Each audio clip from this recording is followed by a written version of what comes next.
हे guys WhatsApp Baahubali trick में आप सबका बहुत बहुत स्वागत है गाइस। आज हम जो है पर्यावरण इन्वायरमेंट का 2016-17 में पूछे गए एसीएफ एग्ज़ाम के क्वेश्चन सॉल्व करने वाले हैं। ठीक है, तो उससे पहले आप चैनल को सब्सक्राइब कर लीजिए और टेलीग्राम से भी जुड़ जाइए। ठीक है, तो चलिए फिर शुरू करते हैं।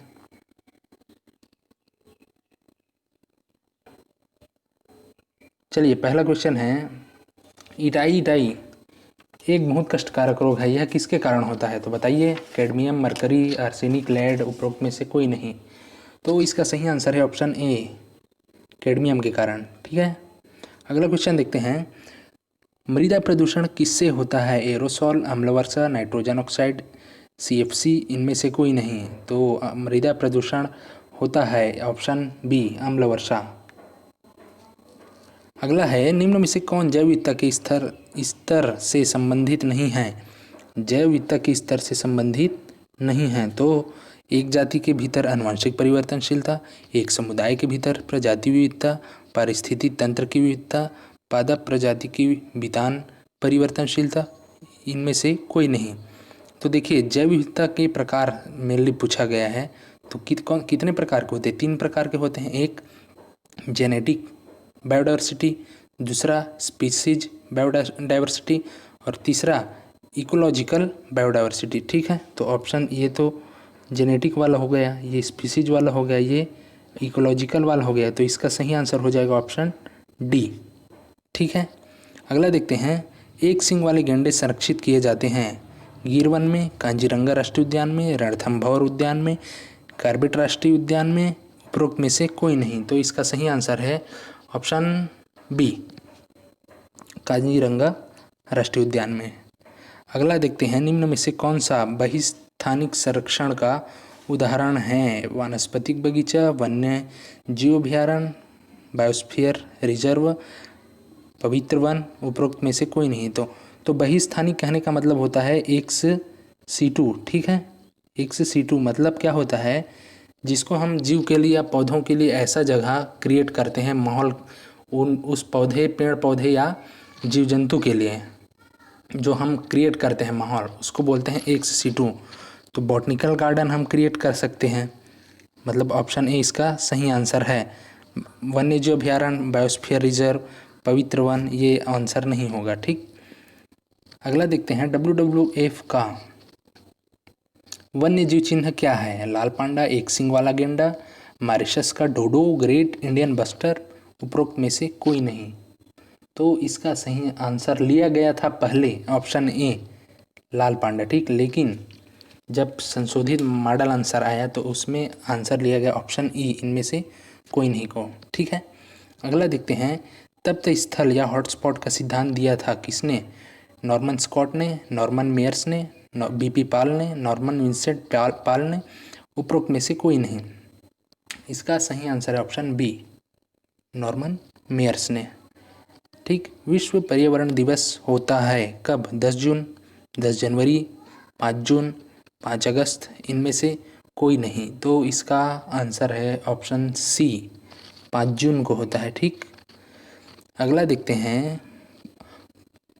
वातावरण में इनकी अधिक सांद्रता होने के कारण अम्लीय वर्षा होती है। तो किसकी सांद्रता अधिक होने के कारण अम्लीय वर्षा होती है? बताइए। ओजोन एवं धूल, सल्फर डाइऑक्साइड एवं nitrogen oxide, carbon monoxide, nitrous oxide, या इनमें से कोई नहीं। तो इसका आंसर है ऑप्शन बी, सल्फर डाइऑक्साइड, क्योंकि यही सल्फर डाइऑक्साइड, नाइट्रोजन डाइऑक्साइड, इनसे जब पानी क्रिया करता है तो सल्फ्यूरिक एसिड नाइट्रिक एसिड बनता है और एसिड रेन करता है, अम्लीय वर्षा करता है। ठीक है, अगला देखते हैं। IBWL किसका संक्षिप्त नाम है? Option A, Indian board of wild life, Indian bureau of wild life, investigation bureau on wild life extension, international board on wild life, या इनमें से कोई नहीं। तो इसका सही आंसर है option A, Indian board of wild life. ठीक है, अगला देखते हैं। पृथ्वी की 250 किलोमीटर से 720 किलोमीटर गहराई से उत्पन्न होने वाले भूकंपों को क्या कहते हैं? मतलब पृथ्वी के 250 किलोमीटर या 720 किलोमीटर की गहराई से जो भूकंप उत्पन्न होता है उसको क्या कहेंगे? ज्वालामुखी, विवर्तनिकी, समस्थैतिक, पातालीय, उपरोक्त में से कोई नहीं। तो ऑप्शन डी इसका सही आंसर है, पाताली, ठीक है, पाताल लोक से भूकंप उत्पन्न हो रहा है, पाताली ही भूकंप ही कहेंगे, है ना।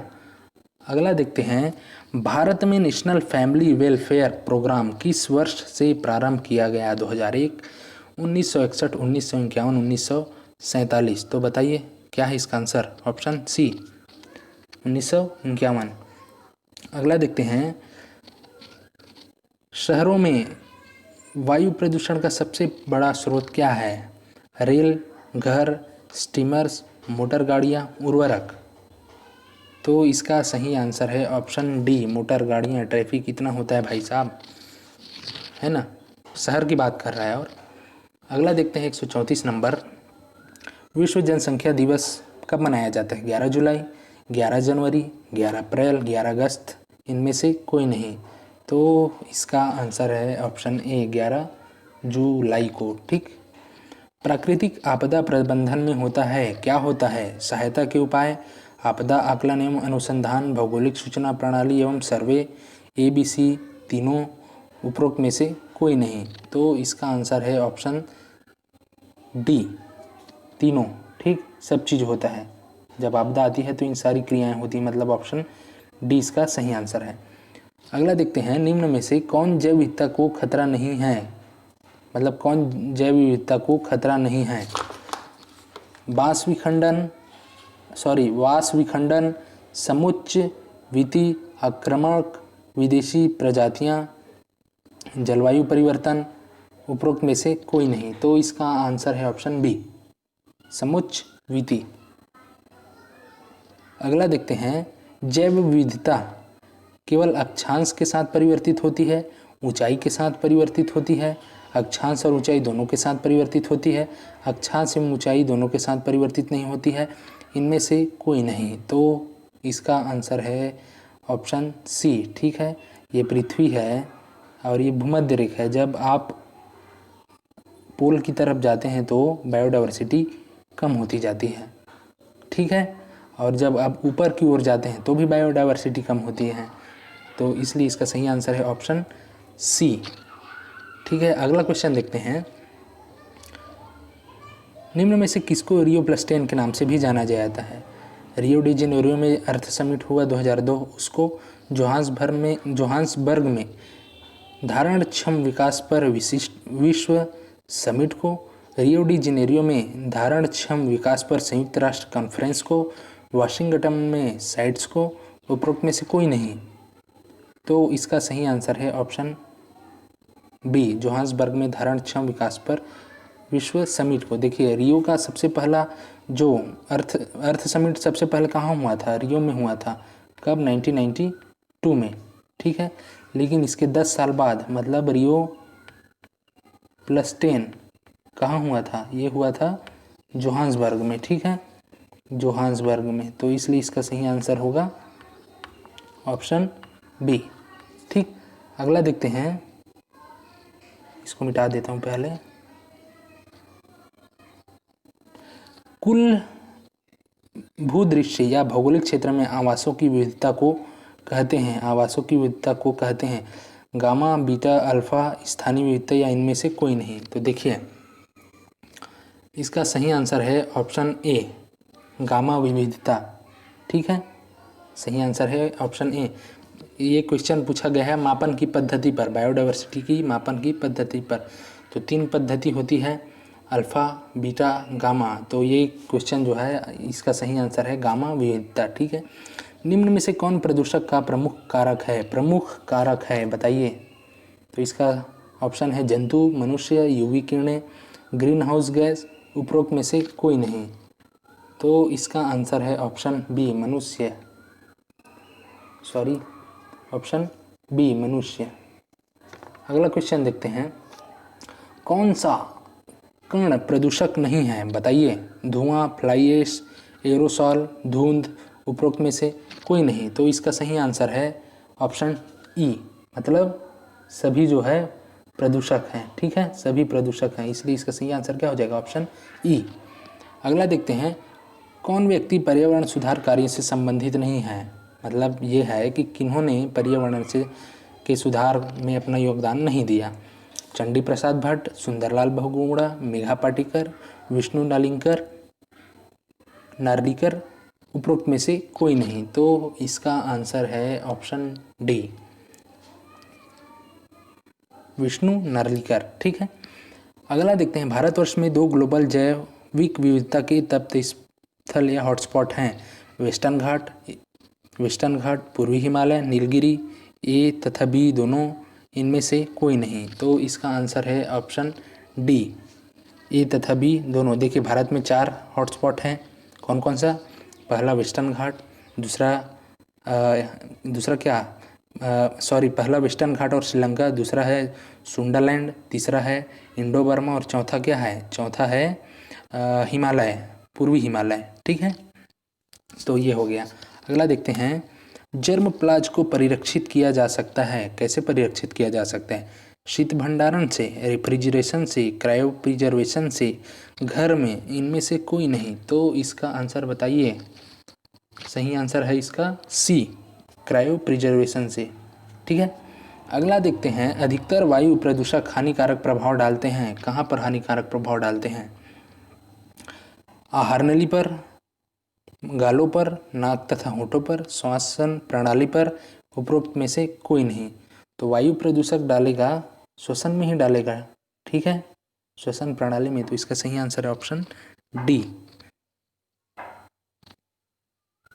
अगला है। ग्रीन हाउस प्रभाव उत्पन्न करने के लिए कौन सी गैस मुख्य रूप से उत्तरदायी है?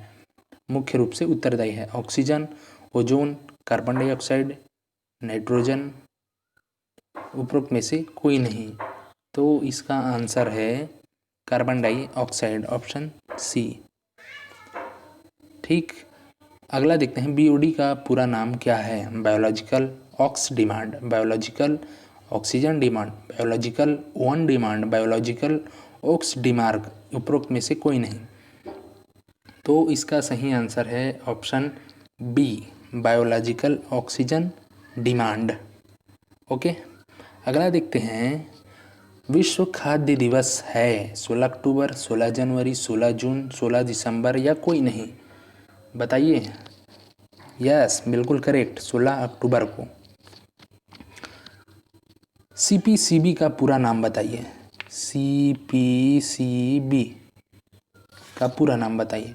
Central pollution control board, central potential control base, centre permission control base, centre prevention control base या कोई नहीं। तो इसका सही है answer central pollution control board, CPCB का, ऑप्शन ए। अगला देखते हैं। कौन सा मेगा डाइवर्सिटी देश नहीं है? भारत, फिलीपींस, मलेशिया, ब्राज़ील, उपरोक्त में से कोई नहीं। तो इसका सही आंसर है ऑप्शन ई, मतलब सभी देश जो है वो मेगा बायोडाइवर्सिटी देश हैं। ठीक है, तो गाइज 2016 का हमने सॉल्व कर लिया और ये रहा उसका मॉडल आंसर 121 से लेकर पूरा 150 तक। ठीक है, थोड़ी बहुत अगर गलती आपको लगती है कहीं भी तो ये आंसर आप चेक कर लो। अब देखते हैं 2017। तो पहला क्वेश्चन है 2017 में। ऊष्मीय शक्ति संयंत्र से निकलने वाला फ्लाई ऐश, ठीक है, या उड़न राख में से कौन सा विषाक्त रसायन पाया जाता है जो कि बीमारी करता है? Silicon dioxide, sodium bicarbonate, citric acid, glycerol या इनमें से कोई नहीं।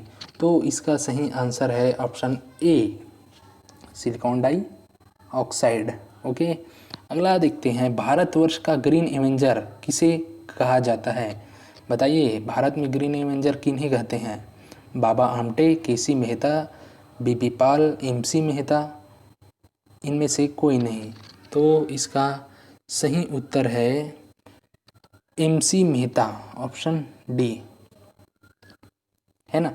अगला देखते हैं। निम्न में से प्रजातियों के अस्तित्व के लिए कौन सा कारक अत्यधिक भय सूचक है? कौन सा कारक अत्यधिक भय सूचक है? तो बताइए। मृदा अपरदन है भय सूचक, मैंग्रोव वनस्पति है, प्राकृतिक वास है, जैव मंडल भंडार है, इनमें से कोई नहीं। तो इसका सही आंसर है ऑप्शन सी, प्राकृतिक वास। ठीक है, प्राकृतिक वास ही नहीं रहेगा तो प्राणी प्रजाति जीव जंतु कहाँ रहेंगे, इसलिए सबसे ज़्यादा भय सूचक है प्राकृतिक वास। अगला देखते हैं, किस स्तर पर ध्वनि प्रदूषण मनुष्य के लिए घातक हो जाता है? 80 डेसिबल, 25 डेसिबल, 9 डेसिबल, 48 डेसिबल, इनमें से कोई नहीं। तो इसका आंसर है option yes correct, option A 80 dB decibel. अगला देखते हैं, किस स्थान की जनसंख्या निम्न कारकों में से किसके द्वारा प्रभावित होती है? अनुकूलन क्षमता, मृत्यु दर, प्रवासी मृत्यु दर, इनमें से कोई नहीं। तो बता दूं, मैं इसका आंसर पहले लिया गया था ऑप्शन सी को, प्रवासी को, लेकिन बाद में आयोग ने मॉडल आंसर संशोधित जब जारी किया गया तब इसको डिलीट कर दिया, मतलब विलोपित कर दिया। अगला क्वेश्चन देखते हैं, एक पारिस्थितिक तंत्र को सरलता से नष्ट किया जा सकता है, बहुत आसानी से नष्ट किया जा सकता है, परंतु कुछ समय बाद पूर्वावस्था में भी लाया जा सकता है यदि विनाशकारी प्रभाव रुक जाए, तो यह क्या प्रदर्शित करेगा? ऑप्शन ए उच्च स्थिरता तथा निम्न लचक, निम्न स्थिरता तथा उच्च लचक, निम्न स्थिरता तथा निम्न लचक, उच्च स्थिरता तथा उच्च लचक, या इनमें से कोई नहीं। तो इसमें एक और ये है कि ऑप्शन डी लिया गया था पहले आंसर, लेकिन बाद में इसका आंसर चेंज किया गया जब संशोधित मॉडल आंसर आया तो, और उसमें लिया गया ऑप्शन बी को, निम्न स्थिरता तथा उच्च लचक। ठीक है, अगला देखते हैं, निम्नलिखित में से कौन सा जीवों एवं उनकी संबंध का सही युग्म है? मतलब जोड़ी मिलाना है, संबंध सही संबंध बताना है। तो ऑप्शन ए है आर्किड एक पेड़ पर पराश्रयिता, राइजोबियम मटर की गांठों में सहजीविता, अमरबेल दुरंत पर बाह्यश्रयिता, सी एनिमोन हर्मिट क्रेप पर कॉमन सेलिज्म, बी व डी दोनों। तो इसका सही आंसर है ऑप्शन ई, बी व डी दोनों। ठीक है, सही युग्म है, मतलब ऑर्किड जो है पेड़ पर जो है वो पराश्रयिता का उदाहरण है, और सी एनिमोन हर्मिट क्रेप पर कॉमन सेलिज्म, ये दोनों सही है, बाकी बी और सी गलत है। तो सही आंसर क्या हो जाएगा? बी और डी दोनों, ऑप्शन ई। ओके, अगला देखते हैं 128 नंबर का क्वेश्चन, वन्य जीव की घटती हुई संख्या का प्रमुख कारण क्या है? बताइए प्रमुख कारण। वनों का उजड़ना, नरभक्षीपन, प्राकृतिक वास स्थान का नष्ट होना, पीने के पानी की कमी, इनमें से कोई नहीं।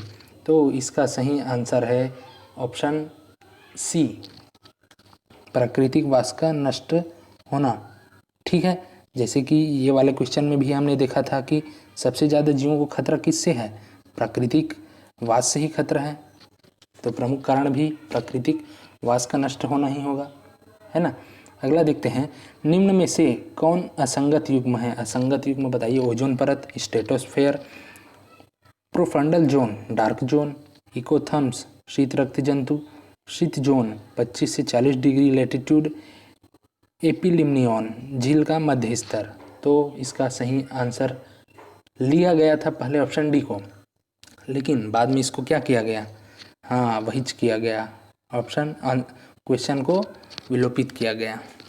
अगला देखते हैं, फ्लोरा तथा फोना तथा आदिवासियों की स्टाइल के जीन पूल को बनाए रखने हेतु भारत में प्रथम कौन सा बायोस्फीयर रिजर्व स्थापित हुआ? बताइए। तो ऑप्शन ए है आपके लिए Nanda Devi biosphere reserve, Nilgiri biosphere reserve, great Nicobar biosphere reserve, Thar biosphere reserve, Uttarakhand biosphere reserve. तो इसका आंसर हो जाएगा option B, Nilgiri biosphere reserve, option B. ठीक है, अगला देखते हैं, एक जनसंख्या के विखंडन में प्रजनन शक्ति पृथकता को कहते हैं, क्या कहते हैं? जनसंख्या विचलन, दरार युक्त विचलन, सिम्पैट्री, एलोपैट्री, इनमें से कोई नहीं। तो इसका आंसर है सिम्पैट्री, ऑप्शन सी। अगला देखते हैं, ओजोन परत को नष्ट करने वाले पदार्थों को कम करने हेतु विशेष रोकथाम की कूटनीति की वैश्विक सहमति को निम्नलिखित में से कहाँ अंगीकृत किया गया? क्योटो प्रोटोकॉल में, मॉन्ट्रियल प्रोटोकॉल में, रियो डी जेनेरियो कॉन्फ्रेंस में, वियना कन्वेंशन में, इनमें से कोई नहीं। तो बताइए इसका answer. Option yes correct, Montreal protocol, option B. अगला देखते हैं, सही खाद्य श्रृंखला को बताइए। दूब घास, टिड्डा, मेंढक, सर्प, मोर। मतलब घास है, उसको टिड्डा खा लिया, टिड्डा को मेंढक ने खा लिया, मेंढक को सांप ने खा लिया, सांप को मोर ने खा लिया। तो ये कौन सा खाद्य श्रृंखला है? चारागाही खाद्य श्रृंखला, मृताश्रयी खाद्य श्रृंखला, शिकारी खाद्य श्रृंखला, शाकी खाद्य श्रृंखला, मांसाहारी खाद्य श्रृंखला। तो इसका आंसर है ऑप्शन ए, चारागाही खाद्य श्रृंखला। ठीक है। अगला देखते हैं, स्थलीय पारिस्थितिक तंत्र में सर्वाधिक शुद्ध उत्पत्ति पाई जाती है। दलदली वनस्पतियाँ, वर्षावन, पतनशील वन, बीवसी दोनों, इनमें से कोई नहीं। तो बताइए इसका आंसर क्या है? इसका आंसर है ऑप्शन बी, वर्षावन। ठीक है। अगला देखते हैं, मूंगा चट्टान जंतु कौन सा रसायन स्रावित करता है? Sodium carbonate, calcium oxalate, calcium carbonate, cobalt chloride, इनमें से कोई नहीं। तो इसका आंसर है ऑप्शन सी, कैल्शियम कार्बोनेट। अगला देखते हैं, निम्न में से कौन सा देश जलवायु परिवर्तन के प्रति अति संवेदनशील है? ठीक है। तो बताइए, फ्रांस, भूटान, बांग्लादेश, कनाडा, इनमें से कोई नहीं।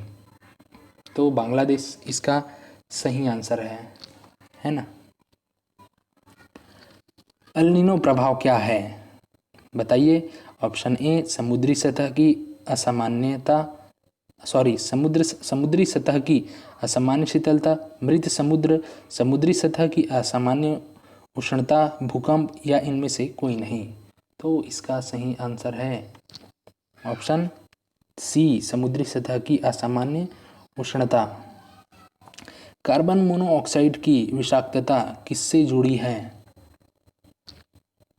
वसा की चयापचय से, शर्करा चयापचय से, रुधिर वर्जिका से, पर्णहरिम चयापचय से, इनमें से कोई नहीं। तो इसका आंसर है रुधिर वर्जिका, ऑप्शन सी। अगला है, अपने देश का प्रथम जैव विविधता संरक्षित क्षेत्र था। अपने देश, भारत माता, भारत का प्रथम जैव विविधता संरक्षित क्षेत्र था कौन सा?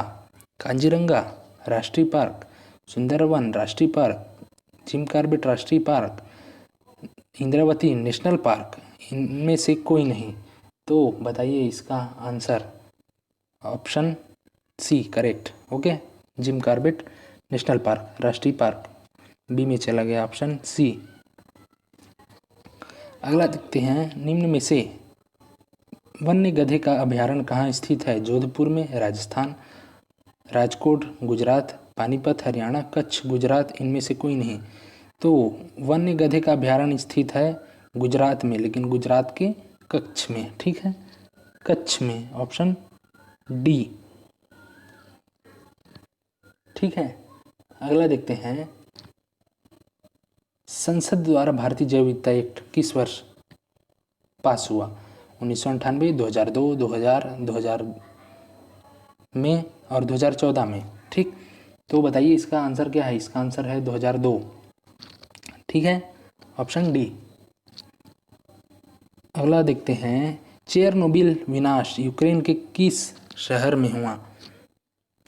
किस वर्ष में हुआ? 1986 में, 1985 में, 82 में, 78 में, या 1856 में? ठीक है, तो इसका सही आंसर है ऑप्शन ए, 86 में, 1986 में। अगला देखते हैं, सर्वाधिक महत्वपूर्ण कारक जिसने पर्यावरण को अधिक प्रदूषित किया। किसने पर्यावरण को अधिक प्रदूषित किया? तो आइए देखते हैं, जनसंख्या विस्फोट ने, नाभिकीय विस्फोट ने, जल विस्फोट ने, गरीबी विस्फोट ने, या स्वच्छता के अभाव ने? तो इसका सही आंसर है जनसंख्या विस्फोट ने, ऑप्शन ए। ऑप्शन ए है ना। अगला देखते हैं, निम्न में से कौन वृहद जैव भौगोलिक क्षेत्र है? मतलब मेगा बायोडायवर्सिटी क्षेत्र है। अर्ध शुष्क क्षेत्र, डेक्कन, दक्कन का पठार, गंगा के मैदानी क्षेत्र, हिमालयन क्षेत्र, इनमें से कोई नहीं। तो इसका आंसर है दक्कन का पठार, ऑप्शन बी। अगला देखते हैं, जनसंख्या में से जन्म व मृत्यु दर, लिंग अनुपात, साक्षरता दर की वैज्ञानिक अध्ययन में रत व्यक्ति को जाना जाता है, जैसे जीवनी लेखक, भूजननांकिकी, मानचित्रकार, भूगोलिक इनमें से कोई नहीं। तो बताइए, इसका आंसर है भू जनांकिकी। ठीक है, अगला देखते हैं। ब्रह्मांड का अध्ययन कहलाता है क्या? कॉस्मोलॉजी, बायोजेनी, कीमोजेनी,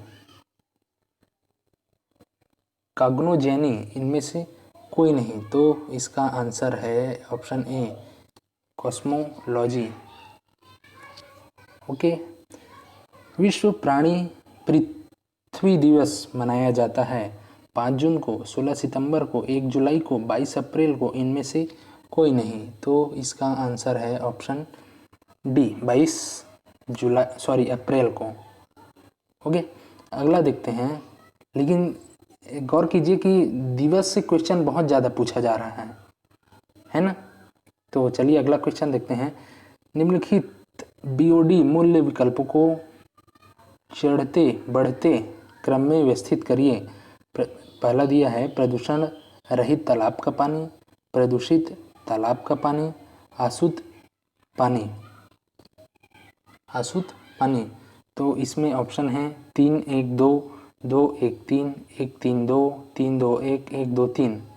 बढ़ते क्रम में बीओडी मतलब बायोलॉजिकल ऑक्सीजन डिमांड के बढ़ते क्रम में।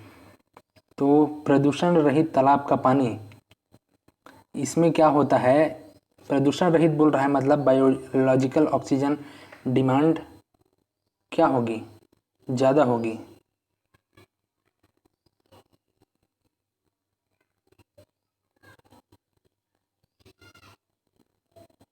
इसका जो आंसर है, देखिए बायोलॉजिकल ऑक्सीजन डिमांड को मैं समझा देता हूँ। ऐसा पानी जिसमें ऑक्सीजन की मात्रा कम है उसमें ऑक्सीजन का डिमांड ज़्यादा रहेगा। जैसे गंदा पानी देख लो, उसमें ऑक्सीजन कम है तो उसमें बायोलॉजिकल ऑक्सीजन डिमांड ज़्यादा रहेगा। और साफ़ पानी देख लीजिए आपके पीने का, उसमें ऑक्सीजन घुला हुआ है, साफ़ है एकदम मस्त, उसको आप पी सकते हो, तो उसमें ऑक्सीजन डिमांड कम होगी। तो इसका मतलब ये समझिए कि जो पानी जितना ज़्यादा साफ़ रहेगा उसमें बायोलॉजिकल ऑक्सीजन डिमांड उतनी ही कम रहेगी। ठीक है, तो जैसे अशुद्ध जल में देखिए पानी कितना प्योर रहता है, उसमें ऑक्सीजन डिमांड जो है कम रहेगा क्योंकि ऑक्सीजन ऑलरेडी अच्छे से घुला हुआ है। तो ऑप्शन 3 पहले आएगा। उसके बाद प्रदूषण रहित तालाब का पानी, प्रदूषण रहित बोल रहा है मतलब ऐसा तालाब जिसमें प्रदूषण नहीं है, मतलब एक तरीके से साफ सुथरा ही है पानी, तो वो आ जाएगा। उसके बाद प्रदूषित तालाब का पानी, जिसमें जो प्रदूषण युक्त है उसमें ऑक्सीजन की डिमांड ज़्यादा रहेगी। ठीक, तो इसलिए 3 1 2 इसका आंसर है। अगला देखते हैं। जैविक संसाधनों का संरक्षण एक जटिल कार्य होता है तथा निम्नलिखित में से किससे संबंधित है? जैविक संसाधनों का संरक्षण एक जटिल कार्य होता है तथा निम्नलिखित में से किससे संबंधित है? पादप तथा जंतु, सभी जीवधारियों तथा निर्जीव तत्व, वन्य जीवों तथा वनों की सुरक्षा, पादप जंतु तथा सूक्ष्म जीव, इनमें से कोई नहीं। तो बताइए इसका आंसर क्या है? इसका आंसर है ऑप्शन बी। इसका सही आंसर है ऑप्शन बी, सभी जीवधारी तथा निर्जीव तत्व। अब 2017 का लास्ट क्वेश्चन देख लेते हैं। निम्नलिखित फसलों में से कौन सा फसल भारत में सर्वाधिक आनुवंशिक विविधता वाली है? तो इसका सही ऑप्शन है काजू, मक्का, धान, आम, इनमें से कोई नहीं। तो इसका सही आंसर है ऑप्शन सी, धान। ठीक है, लेकिन अगर फल पूछ दिया जाए कौन सा फल, तो वो आ जाता है आम। ठीक, तो फिलहाल इसका आंसर है ऑप्शन सी। ओके, तो गाइज आज मॉडल आंसर ये देख लीजिए 121 से लेकर पूरा 150 तक। तो गाइज वीडियो अच्छा लगा तो प्लीज़ चैनल को सब्सक्राइब तो आप करेंगे ही, पता है। नेक्स्ट वीडियो में मिलते हैं फिर। ओके, टेलीग्राम से भी जुड़ जाइए।